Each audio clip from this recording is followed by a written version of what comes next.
Hello guys! Magandang hapon sa inyo lahat. This is your request my message channel, a fated or Zumatarder. So ngayong hapon na to, tingnan natin ang sabihin sa iyo ng ating mga gabay. So this is a special gabay for the month of May 24 hanggang May 31 for the sign of Scorpio. Scorpio, welcome sa my channel. Ano kayang messages, advices, and spirit guides ang ating masasaga for today's video? Kanino kayang energy or kaganapan sa buhay ng mga Scorpio signs ang ating mahagilap? So guys, this reading is a general reading namang hindi lahat makaka-resonate. Kunin lamang po ang makaka-relate sa inyo. And comment down below kung kaninong energy ang ating nasagap. And because don't forget to like and subscribe my channel. And hit the notification bell for more videos update.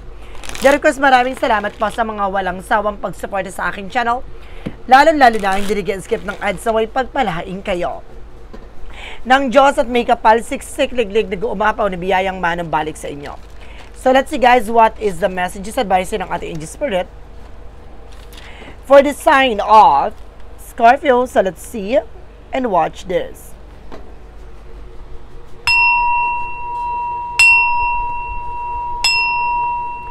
Angel Spirit, God please give me information paano kayo gusto sabihin sa'yo ng ating mga baraha. There's the King of Pentacles. Now, there's something of practicality. And there's something good sense magdating sa entrepreneur. Now, how to manage and control your finances. Sinasabi dito pangalaga at protectionan mo. Na kung paano mo papalaguin at papalakihin tong resource of income mo. And there's the Two of Wands. Now, you have the power to choose. So, ikaw yung magdadala sa'yo sa kasasadlakan or tagumpay. So, kaya kailangan maging wais sa pagpili, no? And this something, guys, with the Seven of Pentacles, with a harvest moment. Now, darating yung araw na aani ka rin na mga pinaghirapan mo. No? Matuto ka maghintay. No? Magtiyaga sa kung ano man yung mga bagay na iyong ginagawa. And there's a judgment for a wake-up call. Na parang you need to pay attention sa lahat na nangyayari sa iyo sa paligid mo. No? Pagmasdan at unawain mong mabuti. And of course, there's something, the Queen of Pentacles. There's something, a good sense magdating sa entrepreneur. Na marunong ka naman daw mag-manage ng pera, marunong ka daw mag-manage ng time and effort, no? Ng iyong ng priorities. That's good. And there's the King of Swords. Naputuloy mo yung mga bagay na alam mong hindi nagsaserve sa'yo. Yung mga bagay na makakasira ng eksena mo. No? Pagmasdan, and of course, klaruhin, liwanagin. What is the additional messages, no? With the Angel Spirit. And there's a Death card. Now, there's something an ending and in your beginning. Na may mga bagay na mawawakas na. Matatapos na. No? At bibigyan ng transformation to with the Death card. What is additional messages? There's a Knight of Swords. Nagkakaroon ka ng anxiety, sleepless nights. Not because of this situation. No? Kaya kailangan piliin mo ng maayos at wasto para hindi ka nai-stress. Now, there's a Five of Cups. May mga disappointment dito na maaaring hinihintay mo. There's a possible na nagkakaroon ng delays and cancellations. No? What is a judgment? Referencing with the Knight of Wands. Na kumbaga magtiyaga ka lang sa ginagawa mo. Magpatuloy ka lang kung naman yung mga bagay na pinagkakabalahan mo. No? What is additional messages? And there's a Page of Swords, being curiosity. So, kailangan tuklasin mo, alamin mo lahat ng bagay, no? Before taking action or decision, kailangan mo muna pag-isipang mabuti. Para walang aw sa pao. Additional messages. And because there's something, guys, with the Eight of Wands. So, there's a fast communication and fast movement. No, dito papasok ang mga bagong proyekto, plano. Kailangan mo lang talagang unawain, busisiin lahat bago ka magtitake ng decision. No, there's something na Nine of Wands, magtiyaga ka sa ginagawa mo. Magpatuloy ka. Then of course, sinasabi sa'yo dito na marami kang bagay na nararanasan ngayon, disappointment. No, kailangan mo lang i-adjust yung sarili mo. No? Na may, kumbaga may hinihintay ka, just wait for a moment. Huwag ka excuse me. Huwag ka magmadali. No? Let's see, what is additional messages? With an Angel Spirit. Referencing with the King of Cups. Now, there's a devoted supportive person na may taong sumusuport at gumagabay sa'yo dito. Now, additional messages. So, there's something, guys, with the world. Now, represent something, trouble, success. Na magtatagumpay ka dito. Nga lang, huwag mo masyadong isipin at dibdibin. Na kailangan mo munang, kumbaga, enjoyin yung ginagawa mo. Enjoy the moment. No? And of course, additional messages. So there's an Ace of Cups. Some of you, there's a new love. No, new love coming in for you. May bagong pag-ibig na magpapatibok sa pihik ang puso mo. No additional messages. And there's the wheel of fortune with a good luck and destiny is yours. Na talaga sinasabi dito maaaring papabor sa iyo sitwasyon na magiging maganda ng ikot ng kapalaran para sa iyo. No, magiging kumbaga babaguhin ito ang takbo ng kapalaran at babaguhin ito ang buhay at mundo mo. Now, there's a two of swords, there's a decision that you need to make. So, kailangan mo lang magdesisyon. Now, kailangan mo lang mag-take ng actions dito. Additional messages. And because there's something the eight of swords, no? Mag-iingat ka sa mga taong nasa paligid mo. Huwag ka nagbibigay ng mga informasyon, lalo-lalo na sa mga pangarap mo or gusto mong gawin. Dahil some of them, kumbaga, there's an evil eye na maaaring tumutol o humadlang sa mga pangarap o gusto mong mangyari. Now, let's see what is additional messages for the outcome. For the outcome, guys, there's something, the Knight of Wands. Slow and steady, manatiling kalmado, huwag kang agresibo. And there's a Three of Swords, no? Sa mundong ginagalawan mo, maraming mga inggitera, ambisyosa, pakilamera, no? Chismosa. What is additional messages? So, there's something, the Four of Swords. No, ipahinga mo yung katawan lupa mo. Oo, gusto mo yung ginagawa mo, pero kailangan mo pa rin yan ipahinga. No? Masyado ka na nai-stress dyan. Hindi ka na makatulog ng maayos. And there's the Five of Swords. Nagkakaroon ng self-sabotage that because of your action. Kaya parang paalala, no? Na kailangan maging aware ka. No? Kumbaga, ikaw mismo naglalagay sa isa sa kasasadlakan mo. No? Ibig sabihin, pag-isipang mabuti, yung gusto mong mangyari, no? Bago ka, kasi, babago ikot ang kapalaran at babaguhin yung mundo mo dito. Kailangan nga lang, pag-ingatan mo, lahat ng mga impormasyon na meron ka. There's an effort. Maging mature at maging grounded. Diba? And there's a hyphen for lesson learned. Basta matuto ka lang. Sa lahat ng mga pinagdaanan mo. Sa lahat ng mga bagay na naranasan mo. So, let's see what is additional messages tayo. Pagdating sa finances and career, pagdating sa love life at kalusugan mo. Alamin na natin yan, guys. So, let's watch this. Okay, pagdating sa finances, let's see. There's something, the Knight of Cups. Now, there's an offer, proposal. No, there's an engagement. No, or either there's something promotion. Na pagdating sa finances mo, lalago, lalakas to, maraming offer na paparating. Now, there's a Ten of Swords. Mag-ingat ka lang dahil may sumasabotahe sa eksena mo. Now, may sumusubok, traidorin ka, lokohin ka. Now, there's an Eight of Cups. Now, there's a moving forward. Makaka-move on ka rin. Makakawala ka din dyan from toxic environment. From the toxic people. And of course, there's an Ace of Pentacles with a big shot and big money coming in. Na may malaking perang darating, may malaking opportunities na ibibigay sa'yo. No? So, let's see what is additional messages with an angel spirit. And there's a Knight of Pentacles with a blossoming. No? Lalago na ang iyong finances. No? May lalago at lalakas na to. No? Gaganda ng takbo ng iyong finances. Pera. No? May malaking opportunities na darating. Wow! And there's a triangle with a confidence, so kailangan lakasan ng loob mo. Maging matapang ka. No? Hindi lahat ng offer tinatanggap ha, mag-ingat po kayo. Additional messages about tayo sa love life. Sa pag-ibig mo naman, there's a chart card, no? There's something in action and movement.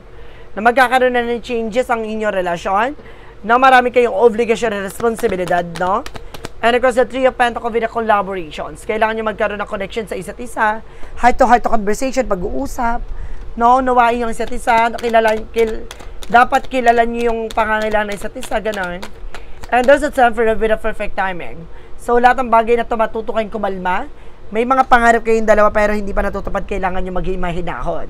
Now, there's a Nine of Cups, a wish fulfillment. Matutupad nyo rin to. Lahat ng pangarap nyo dalawa ay maaaring matupad nyo. No?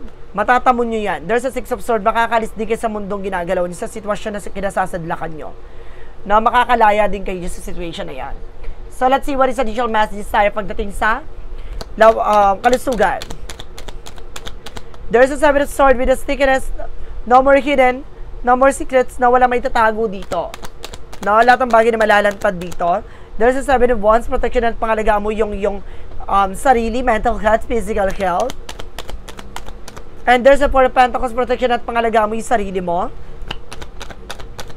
And there's a Two of Cups with a partnership. Some of you guys na talagang, kumbaga, paras kayo ng nararamdaman ng person mo. Na kalmado ang inyong pakiramdam. There's a Five of Wands. Na meron lang mga bagay na nagbibigay complication dito. Na ibig sabihin dito, guys, mayroon kayo kailangan iwasan ng inyong partner. No, there's a Justice card. No, justice will be served. Makukuha nyo yung justisya. Kung sino man yung gumagawa ng hindi maganda sa inyo, huwag ka mag-alala. Babalik sa kanila yan.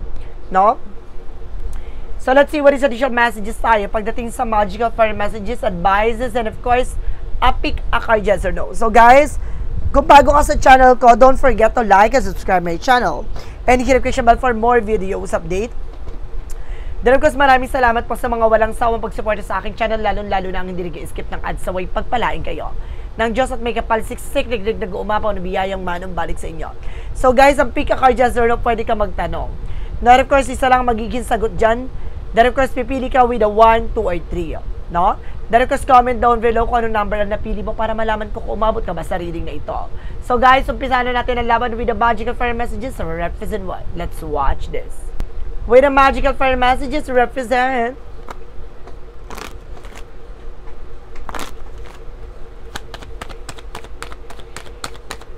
Represent with a patient, please. So, kailangan mo habaan ng pasensya mo. Matuto kang kumalma. Na huwag kang magmadali. There's an ask for what you want. Na humingi ka ng gabay sa ating Angel Spirit yung mga bagay na kailangan mo. Na huwag mong hilingin yung mga bagay na alam mong hindi mo naman kailangan. No? At the same time, there's something of flower power. You have the power to change your life from the fullest. Na magiging masaya at magiging maligaya na maaaring sumibol na. No? At gumanda na ang halimuyak ng eksena mo. Ibig sabihin, surroundings, environment, gaganda na yan. No? What is the yin and yang oracle card? Makakalaya ka na sa toxic talaga na paligid mo. There's a stability with the flow. No, dadaloy na rin yung magandang kapalaran dito. Na magdadala sa inyo ng stabilidad. No, there's a fulfillment and wishes. Matutupad yung mga pangarap mo dito. And there's an attraction that we are being attracted to anyone. Na maaring kumbaga, malakas ang atake mo, karisma mo. May swerte kang dala-dala. No? Maaring gustuhin ka. Diba? Kung gwapo at maganda ka. So, let's see what is additional messages for synchronicities. And there's a something resilient. So, it means magtiyaga ka sa kung ano man yung babagay na meron ka ngayon. Na huwag kang magmadali. No? There's a magician for manifestation. No? Sinasabi sa'yo dito, lahat ng mga bagay na gusto mo mamamanifest mo yan. Makukuha mo yan. At the same time, there's something bravery. Kailangan mo maging matapang. No? Palaban. No? Alis yung kaduwagan mo. One more card, please. At the same time, there's something a fall. Lahat ng mga bagay ay maaaring ilatag at kumbaga ibagsak mismo sa harapan mo. No? Kumbaga ayon sa kalooban ng Diyos, ito na. No? Ibibigay na sa'yo. Parang ganun. So, let's see what is the romance they give for a Mystic Love Oracle deck. And this is something goes with a snake, not showing the true self. Ibig sabihin dito, guys, no? Not what it look like. Na ibig sabihin ng tao na to, kumbaga iba yung tingin mo sa kanya, pero iba yung galawan niya. So, it means may ahas at may traidor sa paligid mo. Mag-ingat po kayo. Now, at the same time, there's something, a freedom, na makakalaya ka din dyan. I-surrender mo lang. And there's parties, having fun. So, kailangan enjoy mo yung sarili mo. No? Kailangan mo mag-enjoy din yan sa buhay mo. What is an angel's number represent what? For an angel's number represent what? Angel's number represent with a 222 with the feminine forces. Not sinasabi dito, you can do everything by yourself, but life is to be shared. Partner up with the right spirit and you become a force, honor, and commitment, and people around you don't judge and listen. Diba? So, sinasabi dito na kumbaga sa mundo ginagalaw mo, sa situation mo ngayon, kailangan mo haba ng pasensya mo, maging balanse ka. No, lahat ng mga bagay na gagawin mo, lahat ng mga bagay na gusto mo, makukuha mo yan, pero kailangan mo ng pakikipagtulungan. No? Kailangan mo dito na makinig. No? So, let's see what is the Money Move Oracle deck. What is the Money Move Oracle deck? Represent what? Represent with a fruit of labor. So, see, it's time to reap the fruit of your labor and become rich again here. No? Ibig sabihin talaga dito, magiging masagana, magiging mayaman ka, pasabog ka. No? Ibig sabihin, magiging maganda talaga yung buhay mo. No? Magiging marangya ang buhay mo dito. Punong-puno ng pag-aani. Diba? Kung baga lahat ng pinaghirapan mo, kung ito, kaya may karma eh. So, ibig sabihin dito, kung ano man yung mga bagay na ginawa mo, naging productive ka today. So, ano yung mangyayari sa mga susunod na araw? So, ibig sabihin, naaani ka na. No? Lahat ng mga tinanim mo, no? Lahat ng mga pinunla mo, aanihin mo rin yan. And this is something, the shadow work represent what? So, ibig sabihin ko, naging tubunganga ka, naging pabaya ka, ano pa yung na-expect mo? So, kung maging productive ka at naging ano ka sa buhay mo, masigla, at naghanap ka ng bagay kung paano mo papapalago yung mga bagay na meron ka, ibig sabihin, iniisip mo na mag-grow ka in the near future. Ganun yon. Wow, what is a shadow work represent what? There's something, guys, with no boundaries, no respect and self-care, limits, difficult to establish healthy respect, take care to ensure your needs are met. So, ibig sabihin nito, guys, no? Kailangan mo ng respect sa sarili mo, at the same time, alagaan ang sarili mo, bigyan mo ng limitasyon, i-balance mo yan, guys, no? Yung time ng effort mo, alam mo dapat yung priorities mo, at alagaan mo din yung mga bagay na meron ka, at the same time, yung kalusugan mo. Now, what is the part of the light represent what?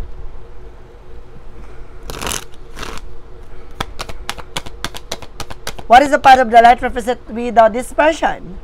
Now, I take one step at a time, focusing on the present moment. I release all doubt and fear, allowing peace to flow into my life. I trust the journey to embrace calm. So, see?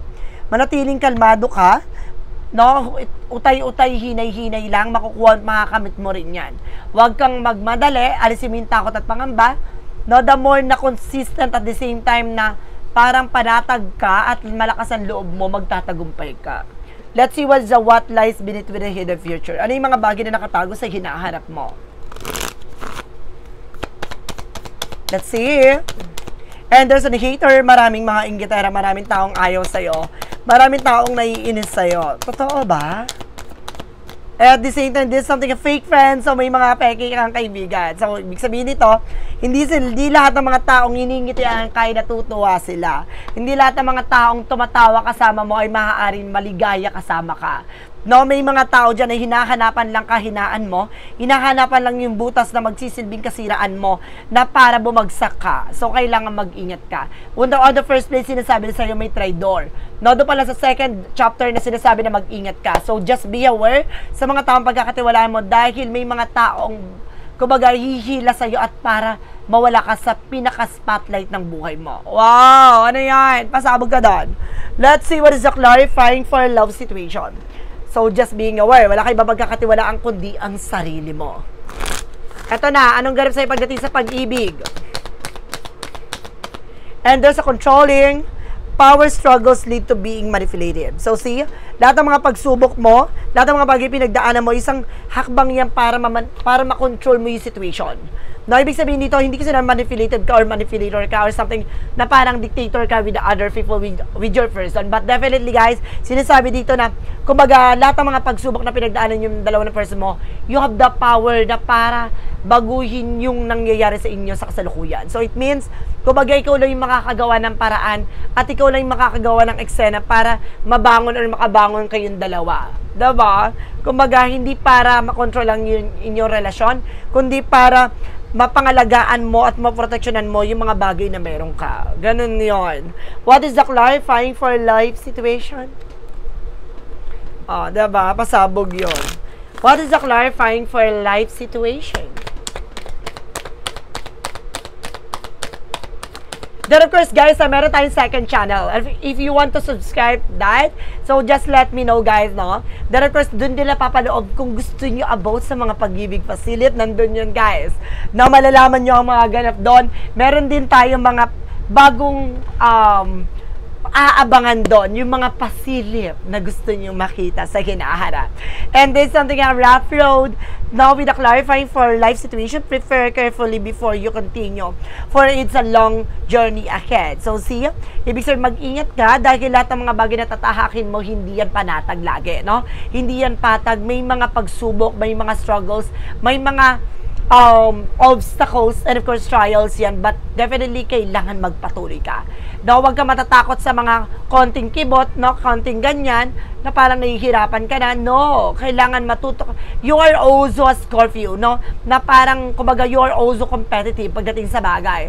And you are also multitasking. So, alam ko, hindi ka takot mapagod, hindi ka takot parang magsakripisyo sa mga bagay-bagay, diba? Handa kang lumaban at palaban. So, guys, let's see what is the pick a card, yes or no. So, let's watch this. Now, let's see what is the pick a card, yes or no, guys. No? Yes or no, pick a card. Alamin na natin na mag-isilbing sagot sa mga tanong mo. No? Now, let's start tayo kung sino nakapili na number 1. Ito na yon. And there's a no. No, on pins and needles, rough patch being stuck. No, it means nakastuck ka pa sa situation. No, wag ka muna mag-proceed sa isang eksena, alam mong hindi mo pa kayang bumangon. It means, guys, na unti-unti lang. Natanggalin mo muna yung mga nagsisilbing balakid para makahinga ka na maluwag.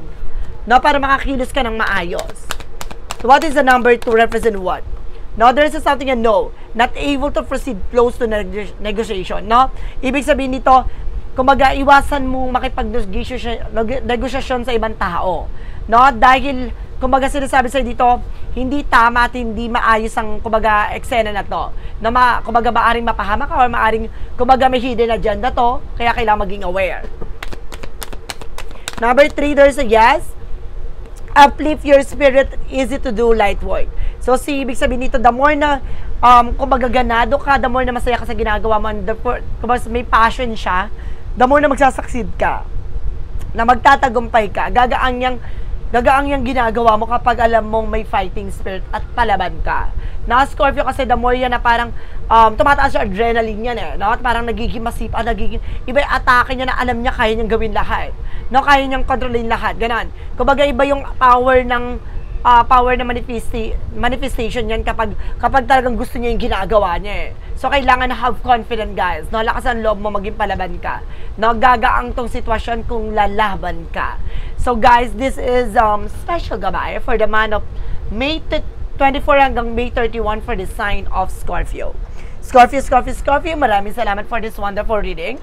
So, once again, this reading is a general reading namang hindi lahat makaka-resonate, kunin lamang po ang makaka-relate sa inyo. And comment down below kung kaninong energy ang ating nasagot. And of course, don't forget to like and subscribe my channel. And hit the notification bell for more videos update. And of course, maraming salamat po sa mga walang sawang pagsuporta sa aking channel.